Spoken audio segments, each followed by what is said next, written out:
Once upon a time there were 4 little rabbits, and their names were Flopsy, Mopsy, Cottontail, and Peter.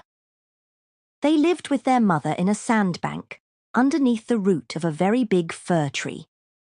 "Now, my dears," said old Mrs. Rabbit one morning, "you may go into the fields or down the lane, but don't go into Mr. McGregor's garden. Your father had an accident there. He was put in a pie by Mrs. McGregor. Now run along, and don't get into mischief. I am going out." Then old Mrs. Rabbit took a basket and her umbrella, and went through the wood to the baker's.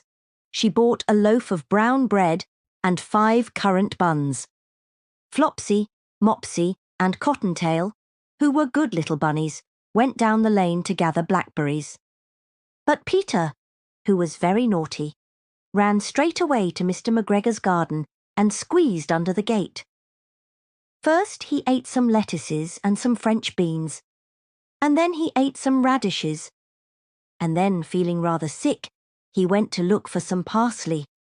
But round the end of a cucumber frame, whom should he meet but Mr. McGregor?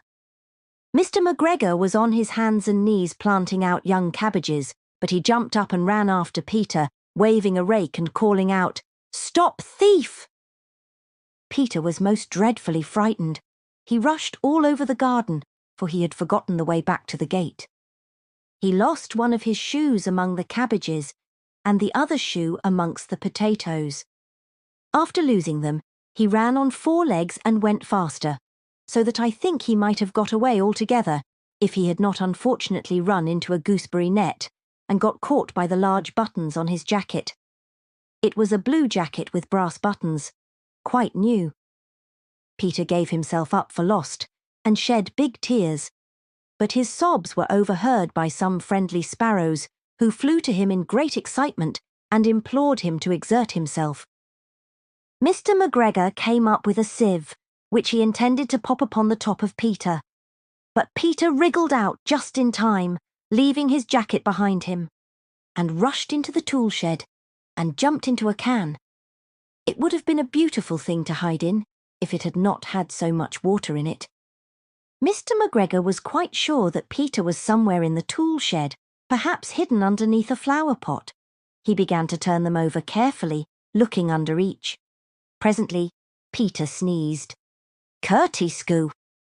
Mr. McGregor was after him in no time, and tried to put his foot upon Peter, who jumped out of a window, upsetting 3 plants. The window was too small for Mr. McGregor, and he was tired of running after Peter.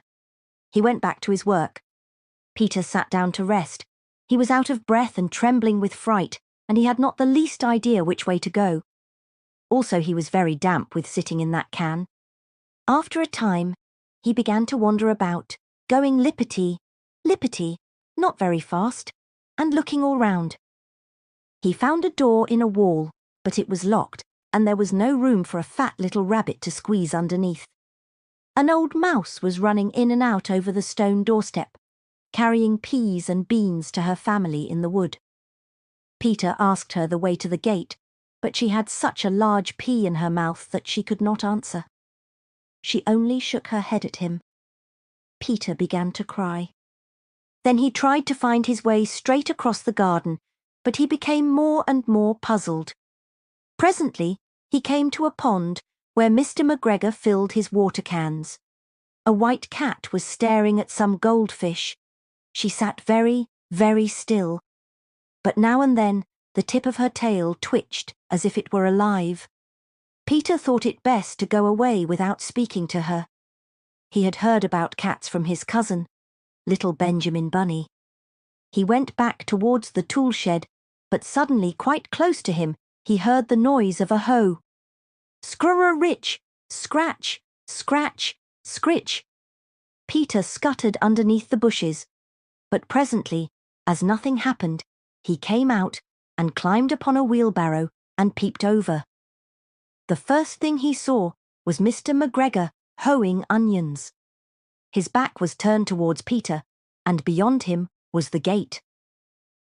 Peter got down very quietly off the wheelbarrow and started running as fast as he could go along a straight walk behind some black currant bushes. Mr. McGregor caught sight of him at the corner, but Peter did not care. He slipped underneath the gate and was safe at last in the wood outside the garden.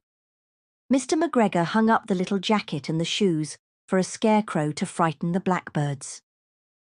Peter never stopped running or looked behind him till he got home to the big fir tree. He was so tired that he flopped down upon the nice soft sand on the floor of the rabbit hole and shut his eyes.